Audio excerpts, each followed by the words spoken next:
Les voitures béliers constituent les 3/4 des attaques de distributeurs.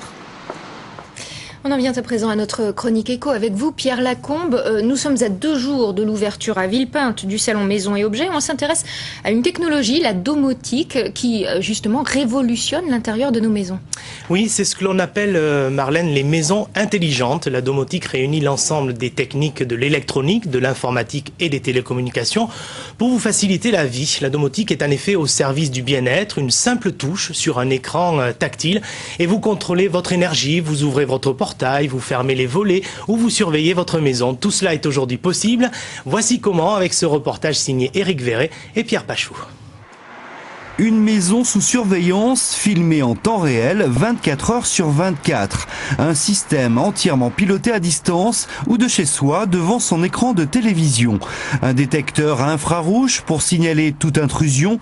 Nous ne sommes pas à la Banque de France, mais chez un particulier en banlieue parisienne. Ici, la domotique est très présente. Un secteur aujourd'hui en pleine croissance qui ne cesse d'évoluer jour après jour. Je me rends compte que mon installation est vieillissante et qu'il faut aller plus loin. Aujourd'hui, quand on sait qu'on peut la chaudière, vous la réglez à distance, des fuites d'eau, vous pouvez savoir, votre lave-vaisselle, il fuit ou n'importe quoi, vous pouvez mettre un capteur sur le sol, vous avez de l'eau, ça vous téléphone, ça vous appelle, ça vous dit, vous faites ce que vous voulez dans une maison aujourd'hui. Dans cette maison intelligente, une multitude de fonctions est gérée depuis un écran tactile, comme par exemple le vidéoprojecteur, les enceintes audio, les volets extérieurs ou bien l'éclairage. Demain, il n'y aura aucun problème à ce que tout le monde puisse être équipé, sachant que les promoteurs vont avoir la demande qui va venir du client. C'est même le client qui va leur imposer en disant « moi je veux pouvoir consulter mes consommations, je veux pouvoir piloter mon chauffage ». La domotique est au service du bien-être, un appartement ou une maison capable de vous faciliter la vie au quotidien. Un système sophistiqué de plus en plus discret pour ne pas nuire à la beauté des lieux. Nous sommes dans un bureau d'études spécialisé en domotique. Ici, il s'agit d'équiper un appartement de 600 mètres carrés avec les dernières innovations technologiques. On va pouvoir suivre à distance sa maison, la gérer, la contrôler via son téléphone. D'ores et déjà, avec l'iPhone, il y a eu des logiciels, des applications qui se développent, qui permettent de voir qui est-ce qui sonne à sa porte, etc. à distance. Vous aimeriez avoir un appartement comme ça? C'est un rêve. Ça coûte le prix que ça coûte. C'est vrai que c'est pas donné.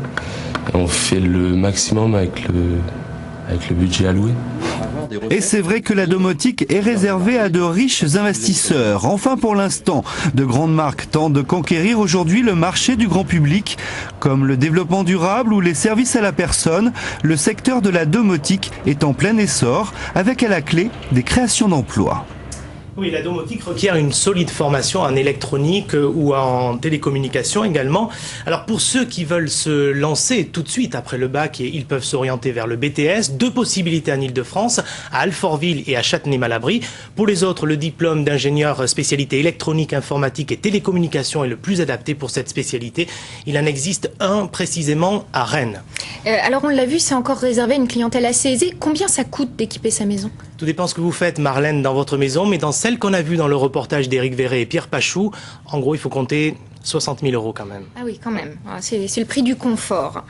Lui devait justement relancer l'économie dans le secteur de Beaugrenelle. La rénovation du centre commercial du 15e a pris 2 ans de retard.